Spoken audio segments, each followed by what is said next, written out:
Тут я хотела один вопрос задать Нурбулату Назарбекову. Вы в Инстаграме так сказали, как будто это вы назначили акима города Сафаева, сказали Кетаки. Вы житель города Сафаева, я тоже жительница. Мы видим работу. Вы спросите у жителей города Сафаева, хотят они, чтобы наш аким, мы довольны его работой или нет? Почему вы так разговариваете? Где ваша субординация? Сұрағыңызға жауап берейін ба? Почему вы житель города Сафаева плюете в наш город? Почему у вас постоянно негатив идет в Инстаграме? Вы просто, как не откроешь, у вас везде негатив. Кто вы такой? Вы назначили нашего акима сказать Аким Кет. Спасибо, извините, пожалуйста. Ассаламу алейкум, құрметті жерлестер. Ассаламу алейкум, құрметті Мұрат Ерболатұлы. Мен сіздің жауыңыз емеспін. Сіздің орныңыз маған 5 тиынға керек емес.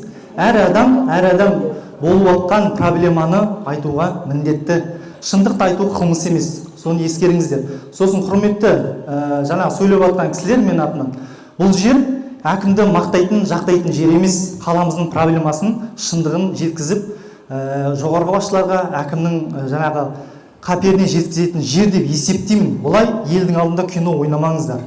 Енді мен негізі Мұрат Ерболатұлы, сіздің алдыңыздан өттім, бүкіл шындықты түсіндіріп айттым. Сізге уақыт берілді, өзіңіз уақыт алдыңыз.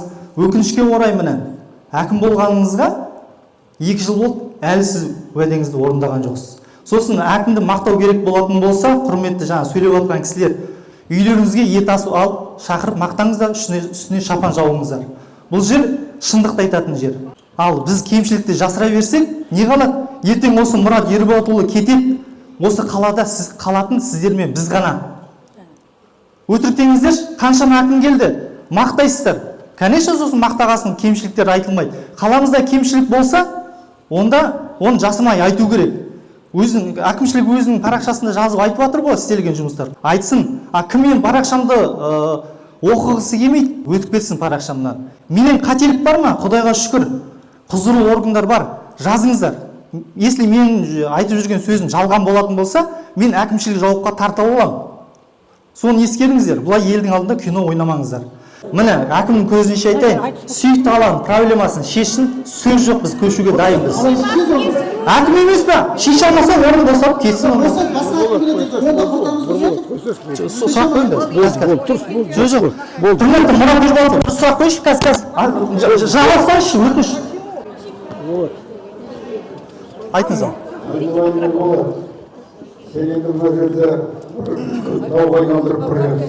Мен ба, или әкім ба? Сен жаныңның бар мәселе. Халықтың құқығын тақтауға. Халықтың құқығы қорғалып, тапталып жатқан жоқ па сол? Жаңа көрдіңіз ғой, мен сөйлеген уақытта бәрі келер жазады үлкен кісілер. Жаңа Алаш ағам айтып жатыр да, қатты айтпа деп. Иә, ол кісі үлкен кісі ғой. Тоқбала мен ашбала ойнамайды деген рас екен. Ол кісі бай бол, қарапайым халықты қайтсын. Былай деп айтқым келеді қысқа нұсқа. Жаманнан бір қасық су сұратпасын, көзінің жасын көл қылып бұлатпасын. Қуаныш пен қайғыны берген Құдай енді мәңгі Мұрат Бөрібаевқа жолатпасын.